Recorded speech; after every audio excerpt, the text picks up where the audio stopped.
Detox ज्यूसनी recipe बतावीश। શિયાળાની વહેલી સવારે તમે આ જ્યુસ પીશો ને તો તમારા વાળ માટે, સ્કિન માટે ખૂબ જ ફાયદાકારક છે। ઇમ્યુનિટી પણ વધશે।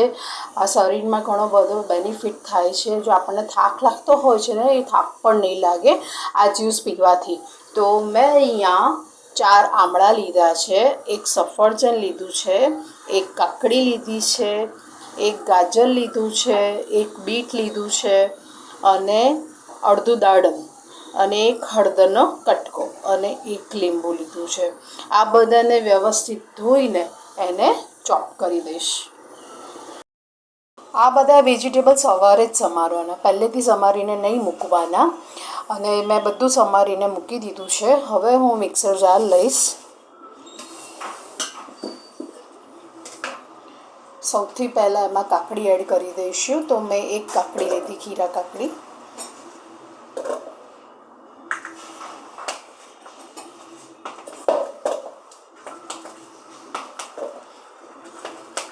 એક બીટ લીધું હતું,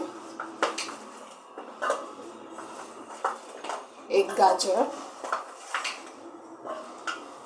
સફરજન મેં અડધું જ લીધું હતું, હળદર અને આમળા જે 4 લીધા તે બધા અંદર એડ કરીને અને 1/4 કપ દાડમ સમારીને રાખ્યું છે। આ ગળાશ માટે છે, જો દાડમ કાં તો તમે સફરજન એડ કરી શકો છો। હવે આમાં થોડુંક પાણી નાખીને એને પહેલાં ગ્રાઇન્ડ કરી દઈશું।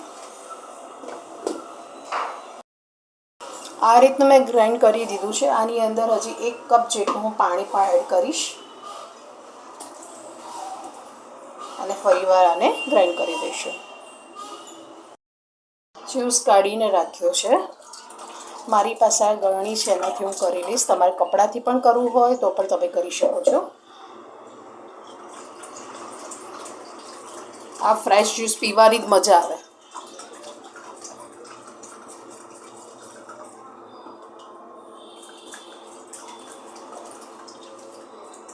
અને દબાઈને કાઢી લઈશું, એ જેથી કરી એનું જે ફાઈબર હોય ને એ પેટ માટે સારું। તો દબાઈને હવે હું કાઢી લઈશ। મેં દબાઈને બધો રસ કાઢી લીધો છે। તો આ નીચે જે ફાઈબર હોય ને નીચેની સાઈડ એ લઈ લેવાનું આવી રીતે અને અંદર એડ કરી દેવાનું, તો સ્ટમક માટે ખૂબ જ સારું।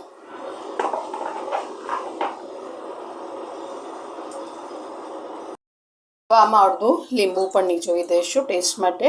આમાં વિટામિન સી હોય છે અને ટેસ્ટ માટે ખૂબ જ સારું।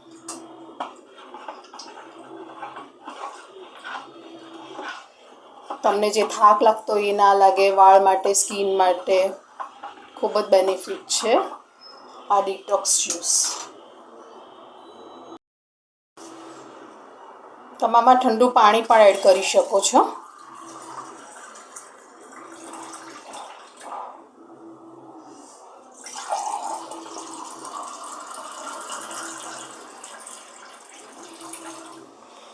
ડિટોક્સ જ્યુસ ઠંડુ સર્વ કર્યું છે। તો તમને મારી આ રેસીપી કેવી લાગી? સારી લાગી હોય તો લાઈક કરજો, કોમેન્ટ કરજો અને સબસ્ક્રાઈબ કરજો। Thank you for watching.